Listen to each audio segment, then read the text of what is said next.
வணக்கம். சற்று முன் கிடைக்கப்பெற்ற மிக முக்கியமான செய்தி ஒன்று வெளியாகியுள்ளது. எடப்பாடி பழனிசாமி அவர்களது கதை முடிந்துவிட்டது.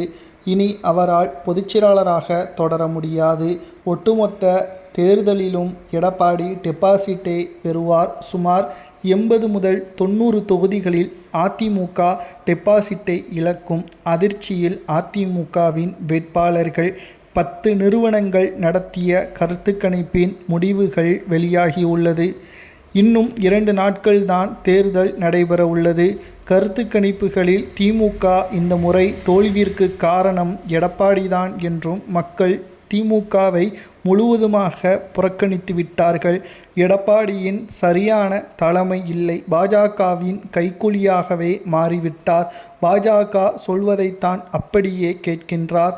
ஒட்டுமொத்தமாக நாடாளுமன்றத்தில் தொகுதி மறுவரை திட்டத்திற்கு எதிர்ப்புகள் தமிழ்நாடு தெரிவித்த பொழுது எடப்பாடி அதை ஆதரித்தார். இது தேர்தல் நேரத்தில் வெளியிட்டது மிகப்பெரிய தவறு என்றும் அதிமுகவின் தொண்டர்களே கருதினார்கள்.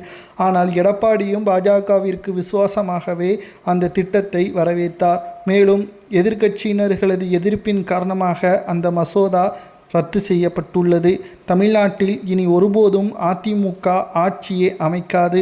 அதிலும் குறிப்பாக தென் மாவட்டங்களில் இருந்து ஒரு எம்எல்ஏக்களை கூட சட்டமன்றத்திற்கு எடப்பாடியால் அனுப்ப முடியாது.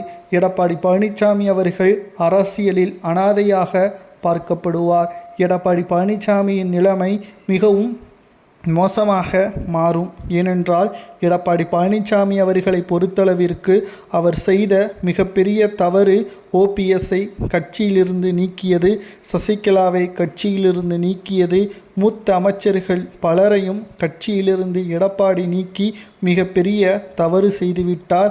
இனியும் எடப்பாடி பழனிசாமியே யாரும் நம்ப மாட்டார்கள். எடப்பாடி பழனிசாமி அவர்கள் செய்த அனைத்து தவறும் தான் அவரது ஒட்டுமொத்த வாழ்க்கையும் கேள்விக்குறியாக மாறிவிட்டது. அவரது அரசியல் வாழ்க்கையும் முடிந்துவிட்டது. இனி அவர் தேர்தலுக்கு பிறகு அதிமுக முழுவதுமாக எடப்பாடியை கைவிட்டுவிடும்.